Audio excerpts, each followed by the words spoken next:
Now let's see how to stack objects one on another. Take any shapes from the basic shapes here. I am going to take the box, the cube, and then place it on the work plane. Now the first shape is ready on the work plane. Now take the work plane from here and place it on whichever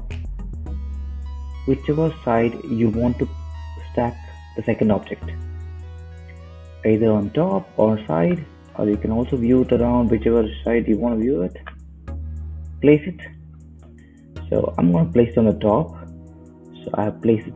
Now you can see an orange grid. Now take the second shape. I'm going to take the roof.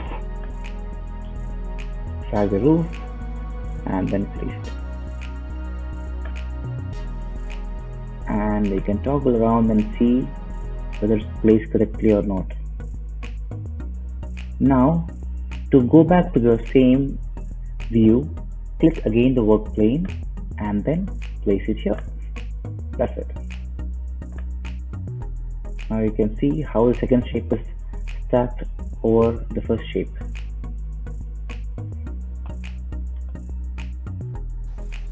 As you work on more complex design, you may need to combine basic shapes to create complex designs.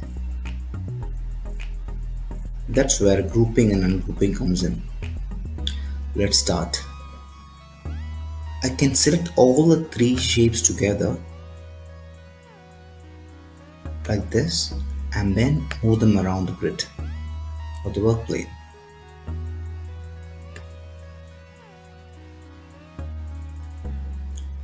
I'm going to show you two ways to do grouping.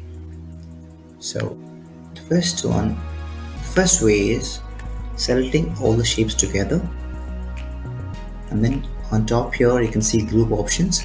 Click group, or using shortcuts Ctrl+G will group the shapes together. The second way to do it, here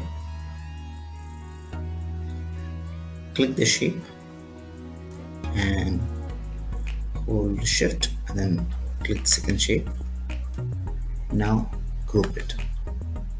Now you can see it's grouped, and I'm going to group it again, third shape.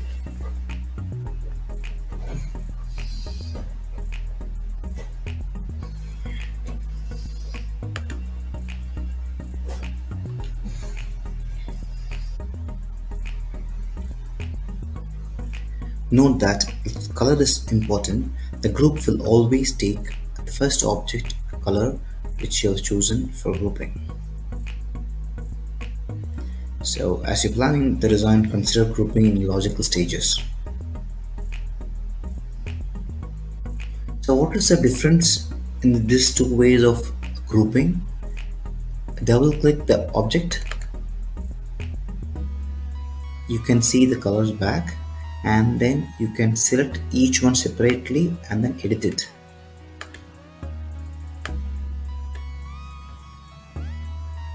But it is still the group.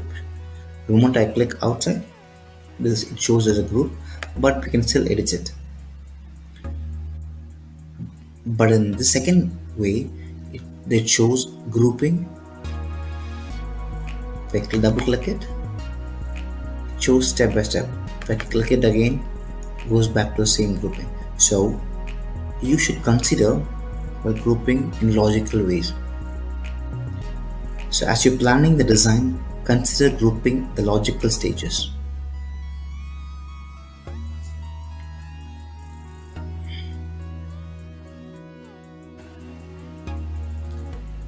Similarly, for ungrouping it, it's simple. Just choose a design, and then from here just click ungroup,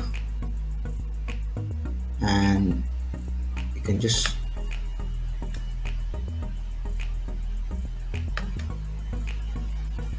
merge shapes separately.